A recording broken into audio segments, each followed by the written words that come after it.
Put on your big boy pants and let us know who the pedophiles are. Has Epstein's list, they're sitting on it.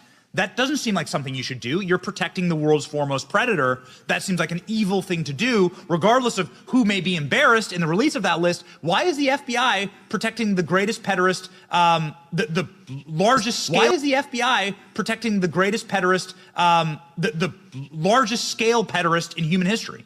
Simple, because of who's on that list. So Before we get started, please remember nothing in this video can or should be used as fact. Hello, welcome, my name is John, from By Any Means Necessary. And I will be narrating this video. What is the truth behind the Jeffrey Epstein files? The list? The truth behind a man himself? What if the most powerful people on earth were never truly free, and blackmail was the tool used? Here's a list of some of Epstein's friends, and some of the nice things they said about him. This is a report from our special correspondent Janice, from By Any Means Necessary. Hello, my name is Janice, from By Any Means Necessary. This is only a small number of Jeffrey Epstein's friends. If we listed all of the people on Epstein's friends list, this video would last over a year. Check out this list. Peter Mandelson, in a note for Epstein's 50th birthday, in a birthday book compiled by Ghislaine Maxwell, Mandelson called Epstein my best pal. Also in email correspondence after Epstein's 2008 conviction, he expressed support saying, "I think the world of you," and described the ordeal as torture. Ghislaine Maxwell often described as Epstein's longtime associate, romantic partner, and social partner. Epstein reportedly referred to her as my best friend in a Vanity Fair profile, Leon Black. He contributed a poem or note in Epstein's 50th birthday greeting album, Birthday Book, in which the tone is friendly, affectionate, Donald Trump. According to a survivor statement, Shantae Davies, Epstein used to brag about being best friends with Donald Trump. Also in the Birthday Book Friends section, Trump is listed among fellow friends of Epstein. Ehud Barak visited Epstein approximately 30 times, 2013 to 2017, flew on his jet, visited Little St. James Island in 2014, according to leaked emails. Barak has denied wrongdoing. Some aspects, like an island visit without full entourage, come from leaks. Jess Staley, former head of Barclays, reported to have visited Epstein's private island in 2009, also had a profound friendship claim in court documents. Some of the evidence comes from legal claims. Staley's side has disputed certain interpretations.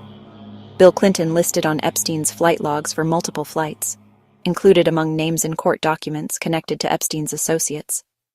Alleged by some parties to have visited Epstein's island, Virginia Giuffre's statements, but also has denied visiting the island. The island visit claims are disputed. Secret Service records and Clinton's spokespersons say there is no proof of the island visit. Prince Andrew, Duke of York, named in court filings, alleged to have been at Epstein's properties, also in documents saying he visited the island. Accusations of sexual abuse by Virginia Giuffre involving Epstein properties. Prince Andrew has denied many of the allegations. Some claims are in settled lawsuits. Michael Jackson. His name appears in unsealed court documents linking associates of Epstein. Just named as an associate in documents, not necessarily evidence of wrongdoing in every claim. David Copperfield mentioned in court filings as one of the names contained in association documents. Again, being named in documents doesn't always equate to evidence of particular actions. Les Wexner, billionaire, known to have had close financial and property ties with Epstein, visited Little St. James at least once. His role has been reported widely. Wexner has said he was unaware of Epstein's criminal behavior. Now remember, all of these people deny knowledge of Epstein's actions. Now let's get back to the video. This is Janice from By Any Means Necessary. Thank you. Back to you, John. Thank you, Janice. Great report. Jeffrey Epstein had mansions all over the world. He had jets, yachts, limousines. This man had his own island. But behind the glamour, hidden cameras, sleazy rooms, secret tapes, secret recordings of some of the most rich and famous, influential, the most powerful people around the world. Videos of sex with underage girls, some of the world's most powerful individuals.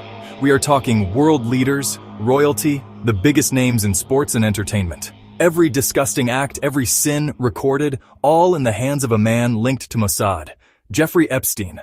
Mossad, Israel's feared intelligence service. Is it too hard to believe that anything Jeffrey Epstein had on the world's most influential people, that Mossad would have their own copies? They don't make deals. They deal in blackmail. And videos made by Jeffrey Epstein would give you no choice other than do exactly what they tell you to do. And with Pam Bondi, a complete incompetent, at Trump's side. This could be the reason Mossad can easily control Trump. Imagine Epstein's videos in their hands, secrets turned into weapons. Could this explain why Trump is refusing to stop Israel committing genocide? Is this truly the Trump famine? Then imagine those secrets crossing into Russian hands. Does that explain Trump's support for Putin and his blaming Zelensky for the war in Ukraine, a war that was started by Vladimir Putin's Russia? Putin has leverage. Why? When the world knows he started the war, how can he have any leverage?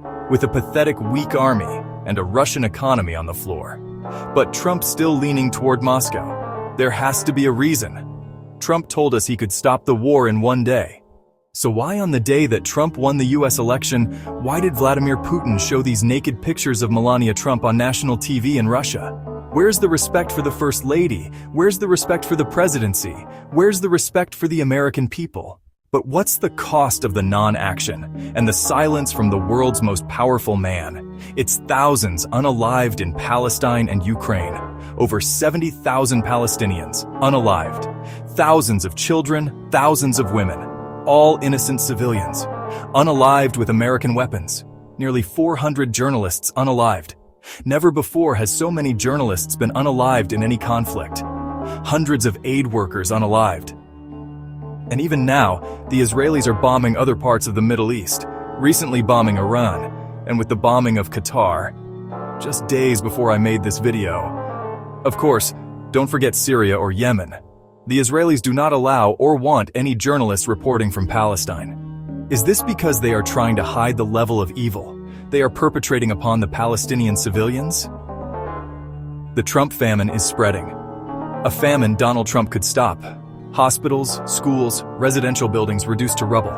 Children starved into stillness. Children targeted by Israeli drones. Children unalived or deliberately crippled by Israeli snipers. This is not war, this is genocide. One side with American-made weapons, F-35 jets, tanks, and precision weapons.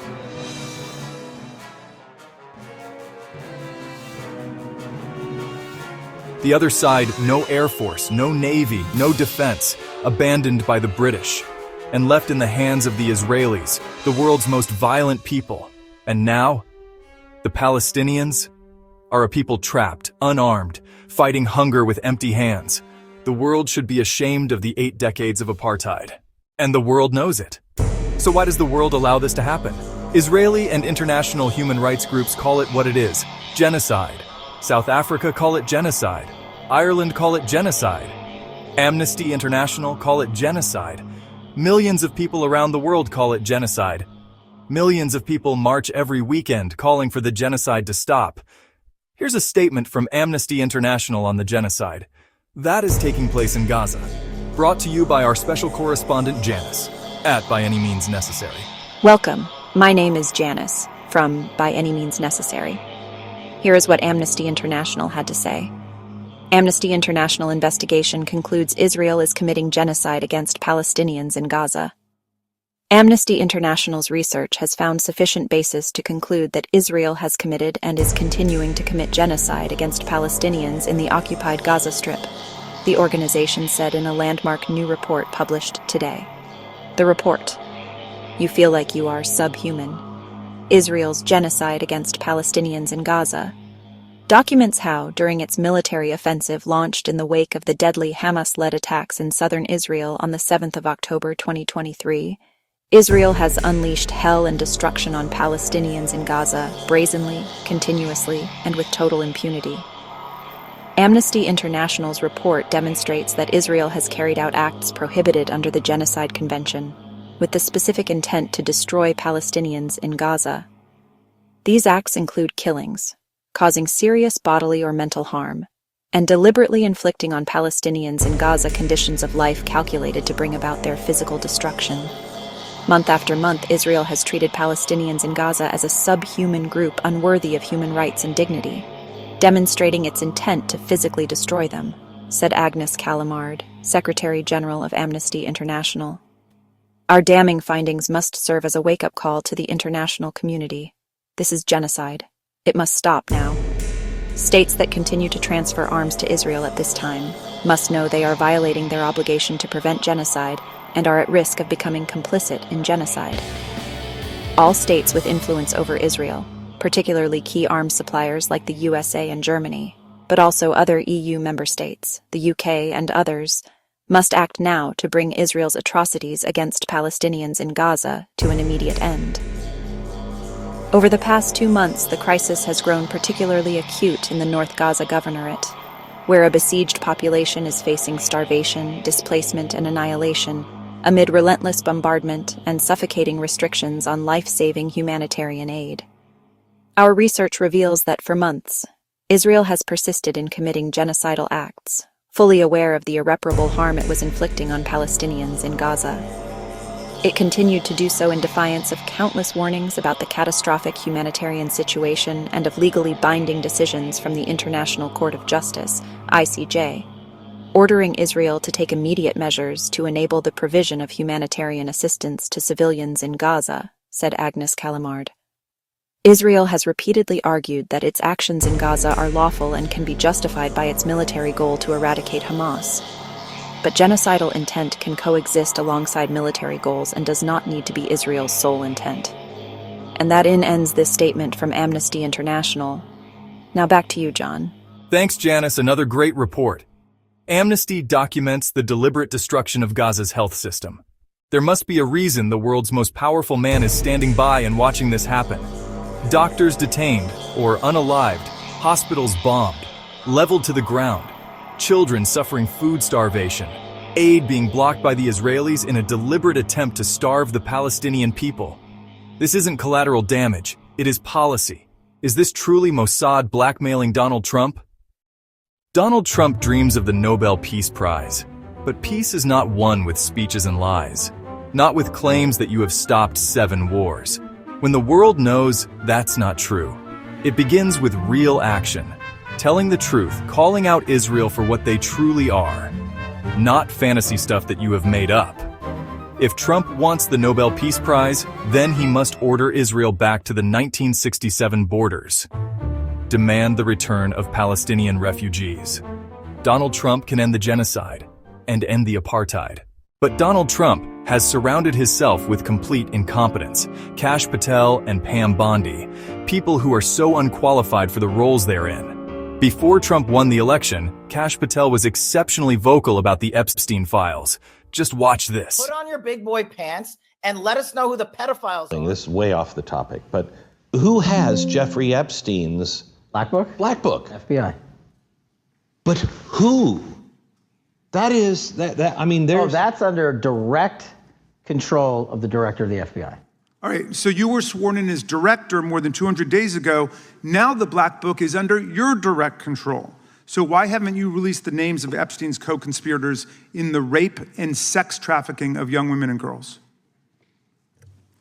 The Rolodex, which is what everybody colloquially refers to as the Black Book, has been released. Oh, no, you're talking about what the journalist got 5 years ago? No, that's not what we're talking about. We're talking about what you were talking about there, That's the Black exactly Book what I under was the direct talking. control of the FBI director. We have released more material than anyone else before. The Biden administration, Obama administration had the exact opportunities to release this material, and they never did. And if you are selling the men and women of the FBI, Why we're have not you going after changed your child position? predators. Hang on, you said we're not going after child predators. 1,500 child predators arrested this year, 35% increase, I'll reclaim my time. 4,700 child victims Mr. Chairman, I'm going to found. reclaim my time if you could instruct the witness. Why have you changed your position? There you were saying it's under the direct control of the FBI director and all of it should be released. Why have you changed your Everything position? that has been lawfully permitted to be released has been released. And as I told you, Really? the investigation was limited. And let me make something crystal clear. I never said Jeffrey Epstein didn't traffic other people, other women, and they're not other victims. This is the investigation we were given from 2006, 7, and 8, and the search warrants from 2006, 7, and 8. That's what we're working with. Well, wait, have you released all of the stuff that the FBI has seized from Epstein's house? The computers, the emails, the file cabinets, the documents? What about the financial records? Have you released all of that? Everything the court has allowed us to Which release. court are you talking about? 3 separate federal courts have come in and said. We're talking about the evidence you've got. It's got nothing to do with what those courts have. Do you have any We're talking idea about how the evidence. law works? Wait. Do you want me to break the law in a federal judge's order? No, to I want you to satisfy follow your own curiosity? word, Director Patel. You said up there it was under the direct control of the FBI director. He had the black book. Everything I have direct control over, we have gone to court. You haven't. Complete We your went sentence. to court. Everything you have direct control over, you said. Have gone to court, and everything we have direct Director control Patel, over. complete your and sentence. can You said lawfully everything- release. The We're gentleman- releasing. He'd like to complete his answer. You began the sentence, everything you have direct control over, and then you stopped that sentence. You've released everything that you have direct control over? I have direct control over and can lawfully release. If you're not familiar with the court orders, that's not my fault. Oh, I'm Go perfectly, look at them. I'm Go perfectly to familiar court. with them. But how did we prosecute Ghislaine Maxwell? She was prosecuted with the investigatory material that was collected from 2001 and 2005 because of the non-prosecution agreements and the court orders on the investigations and search warrants. We were not able to develop new information. And oh, by the way, Jeffrey Epstein was out for 12 years, and the Obama and Biden administration did nothing to look at his work, his pedophile network. If you want to blame me, that's fine. But now you're blaming the men and women who conducted this stop great that. search. I'm not blaming anybody other than you. You're not keeping your word. You said that you would release all of the materials Has under your anyone direct released control. more information on Epstein than I have? Has anyone? And then there's Pam Bondi, who told us the Epstein files was on her desk. And once she saw what was in the Epstein files, she knew that it could never be released. Was Elon Musk correct? Is Donald Trump all over the Epstein files? And right now, the only person in the world who can stop Israel from committing genocide is Donald Trump. But the price of his silence is written in blood. And the souls of the Palestinian children, Donald Trump says he wants to go to the kingdom of heaven. Would God allow a man who could have stopped a genocide into heaven? The white supremacist far-right evangelicals tell us Trump was sent by God. I sometimes think perhaps these people should read the Bible. God will surround himself with woke people, unless you believe he might surround himself with Adolf Hitler, or Saddam Hussein, or maybe Pol Pot. Could the Belgian King Leopold II be in heaven? There's a very simple answer to that. No. People who allow genocide and famines will never get into the kingdom of heaven. There are some especially heavy chains waiting for Benjamin Netanyahu. History does not remember those who were powerful. History remembers those who makes a difference and changes things for the better. The world leader who allows a famine can only go down in history alongside some of the world's worst ever tyrants. Look at these mass graves. One of them is from the 1930s, dug out by the Nazis. The other one is from 2024, dug out by the Israelis. I leave it for you to tell me what's most evil, the 20th century Holocaust or the 21st century genocide. These are both evil acts, perpetrated by people who felt Jews were less human in the 1930s, and now Israelis who feel the Palestinians are less human in the 21st century. And still even now, Trump and Kash Patel are refusing to meet the victims of Jeffrey Epstein. You tell me what you think.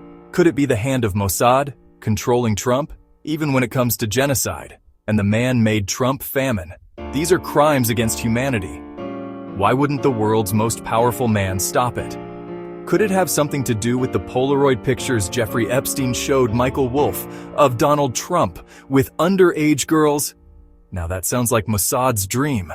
All of us at By Any Means Necessary, thank you so much for watching our video to the end. Please don't forget to like, share, comment, and